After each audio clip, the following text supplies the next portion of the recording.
What's up, YouTube? Welcome back to Reviews Unplugged. My name is Oscar, and this is not our secondary market check video yet. I was actually going through all the listings I was going to show you, talk about how great the secondary market is. But before that, a lot of events happened, and I wanted to actually bring this to your attention first. So the secondary market check video will still be up tomorrow on Friday, and then the deck build video for Kano, take out the glare, that will be up on Saturday. So all this will probably be dropping at 12 p.m. Pacific Standard Time. So if you do want to tune in, that's when it'll be up. But what we are talking about is this eBay seller right here. So if you notice, he's got a lot of negative reviews, and that is well deserved. He probably deserves a lot more. So this guy, let's just see some listings that he has up right now. He's got a snag, rainbow, bid now, starting at $1. That's pretty cool, right? I mean, just literally allowing people to decide how much this card is worth. You know, keep bidding on it. Whatever you think it's worth, that's how much it will be. That's pretty awesome, right? Next listing. Wow, it's already at $20, 6 viewers, and you're getting a lot for this. This is an entire majestic rare booster lot. Look at this. You're getting 4 Guardian Action Mangles. One of them is a foil. Oh, 2 of them are foil. Next up, come on. Next up, Righteous Cleansing.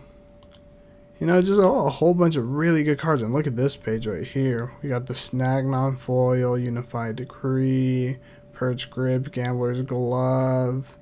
You got the Node right there.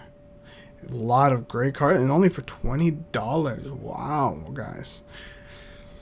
So let's just say that everything here is not as it seems to be.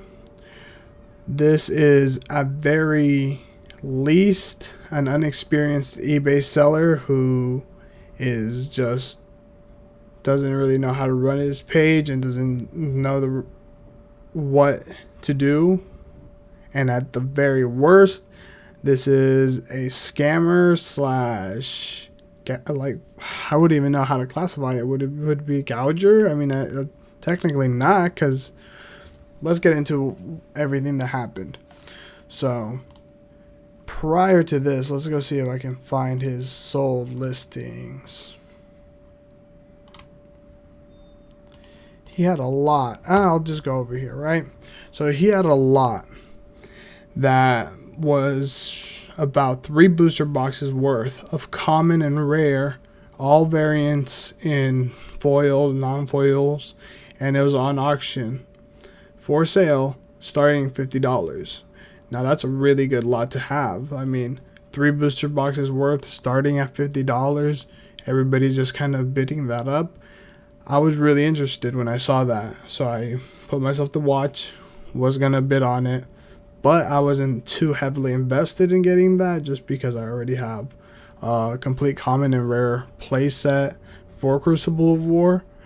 But if I could snag it for about $75, that would have been a great deal for me personally. So that was my betting limit, 75, not counting shipping and fees. So $75. I was just looking at it. Last couple seconds, I thought people were gonna nickel and dime it, you know, fight for that $50 to $70 range, and 75 would be out of the range. But apparently it wasn't, because it did sell. Somebody won that auction at $88. Fair on them. I wasn't that interested. That's okay. I mean, that's how the secondary market is supposed to work, right? You bid what you are willing to pay, and somebody pays a little bit more. They want it more. They get it. Then something interesting happened. We'll turn on that light. We'll turn on this light too. Something interesting happened. So you saw this lot, right? That we're talking about. I wanted a few cards out of this lot. I really wanted that Node and the snag. The data doll too. I think the data doll would be a cool pickup. And the commotion. That would have been a nice foil to have. Really not interested in all these guardian actions and then this ninja. Whatever. So I sent him a message letting him know, what's your bottom line on this listing? If you know anything, bottom line is just what is the least amount of money you're willing to let something go for. Bottom line, please explain, is what he replies with. What is the lowest price you'd be happy to sell it with? 6 days for bidding. I would be okay with that. Do you have an offer? Okay, once again, leaning on the inexperience aspect of it, you know. So I did throw out a decent offer, $40. But then right there, things start getting kind of sketchy, right? So he's $40 plus shipping, and then he brings up the listing that was already sold right here, $88 already sold to someone else. Someone else already had won that auction. So that's what piqued my interest. I was just like, hold on, does this guy have like a second lot that he hasn't posted yet and he just didn't want to interfere with that, or is he doing what I think he's going to do, which is try to play me for more money than what it already sold for and then sell it to me on the side? Try to go a little bit slower on this. I'm just talking about the Majestic Rare Booster lot. You have the 3 booster boxes available. Yes, I have another lot of that. 3 booster boxes, also with lots with 4 mangoes and Etika. For $100 shipping is my offer there. And then, oh yeah, okay. Yeah, that was the lot I was talking about, but I didn't really want all the cards. I just wanted a couple. How about this? The 3 booster box lot with the cards that I wanted for $100 shipped. He lets me know which cards do you want specifically. I relist them. So inform him that I want the booster box lot and those specific cards. Previous booster box lot. And then he tells me, actually, oh, there's some messages that he sent me off to the side. He says he's basically trying to tell me that it's not enough. I'm offering him way too little, this and that. And then, but these are all coming sequentially, not in this exact thread, but this is like, he sends me a message, and then like 2 minutes later, he sends me another message pretty much saying, oh, you're underbidding me. That's way too little bit of money. And then he's like, oh, wait, maybe no. You can really get that. That's a reasonable price. And then right here is where he's like, okay, I'll stick to my word. $10 a Majestic sounds about right. So now he's basically done this. He's got a lot that's currently going up for bid that I've asked for specific cards out of, which is completely fine. If you guys have someone that is selling way too much product and you only want specific ones, you could ask them, like I just did, for those specific cards, see if they'll take a different price so that they can take down that listing, adjust it, and then re-upload it. But then the extra $100 right there that he's trying to add is for the lot that he already sold for $88. So he's basically just trying to make the difference of that $12, gain that money, plus sell some cards off of another listing. And then I also make another offer because I did want that rainbow foil snag, and I tell him $145 for all of that plus the snag. And then he's like, no, snag rainbow foil is about $40 to $45 alone. I can go lower, but not an extra $5. So he does have a bottom line for that card, apparently, right? His bottom line seems to be $40, $40 to $45. Okay, well then, I don't really want to entertain this anymore. I already kind of got the information that I wanted. So then let's go on to what ended up happening. No rainbow foil. Here is mine and shipping. Then he wants me to send him the money, and I tell him I need an invoice first.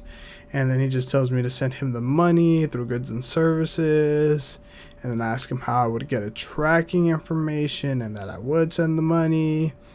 And then don't spoil it. So basically I kind of leave it at that, because that is actually once again shady behavior. You guys shouldn't have to pay somebody off of eBay if you're going to purchase something. I mean, yes, you can, but realistically what you would want them to do is to create another listing, send you an invoice for it, and then, or make a new listing, have you make an offer, and then they'll accept it, stuff like that. You know, I had people who make an unrealistic listing where they want something for like $10,000 or better offer, and then they just tell me to send them the better offer, so that the offer that we agreed on, so then in the middle nobody is, you know, trying to like send him anything, whatever. Who cares about all that? But this is just what I was saying, right? Like, his bottom line, he has one. He's trying to sell that snag for about $40. There's still a day left on that auction, I believe, at the time of these messages. So then let's see what ended up happening. I don't give him the money. I don't do anything like that. I just kind of drop it. Then I get a notification, because when you're watching something on eBay and it sells, they let you know, hey, unfortunately that snag actually did sell for $11.50. A lot less than that $40 mark that he was offering me, you know. He probably should have taken the money, right? Well, that's not what ended up happening. Because right after, I get a message letting me know that that snag is still available. It's been relisted. And that's what I showed you guys earlier. That rainbow foil snag for $1. So this is just real shady. Like, okay, man, if you want to make $40 off this card, go ahead. Go ahead. Put that thing for buy now at $40. Maybe somebody will buy it. Put an auction up for $25. At least you'll be making more money than the last time if people are still interested in this. And we'll see that. Last thing I'll end us on is his feedback so far. The reason he has such a low feedback: completely and utter waste of time. Canceled auction after winning and paid. Stop wasting buyers' times canceling multiple auctions after close/payment. Do not buy from the seller. Cancel orders after auction. No communication. This seller is the worst. Won't ship if you want an auction lower than they want. Canceled for no reason. Zero communication. Stay away. Canceled the order and said I asked for it. No communication. Stay away from the seller. Never respond to the message. Awful auction. Blah, blah, blah. You see that? It's not just me talking shit about this guy. It's everyone talking shit about this guy. This guy is a horrible seller. I mean, if you want a certain amount of money for something, then put it up for that amount. I have right now this Charizard for sale, right? It's in a BGS, so that's a kind of an undesirable grading company for Pokemon cards. So it hasn't moved, but the price I want for it is the price that I would be happy for. Has anybody hit me up? Nope. Are people watching? Yes. But that's my bottom line. My bottom line is what it is. I'm not gonna waste people's time. I'm not gonna have an auction that I'm not willing to fulfill at whatever price is given to me. This vendor needs to, which I hopefully he's part of the Reddit community and he can see this and knows that he's not doing the good thing. He's not actually, making himself look good, making us look good. He's kind of just fucking around. Yeah, so let me know what you guys thought about that. I know most of you guys won't even make it this far. That was kind of why I started cursing at the end, but whatever. I don't make any money off of this. So maybe next time. Like, comment, subscribe. I'll have those other two videos up in tomorrow, the next day, and catch you guys later. Peace.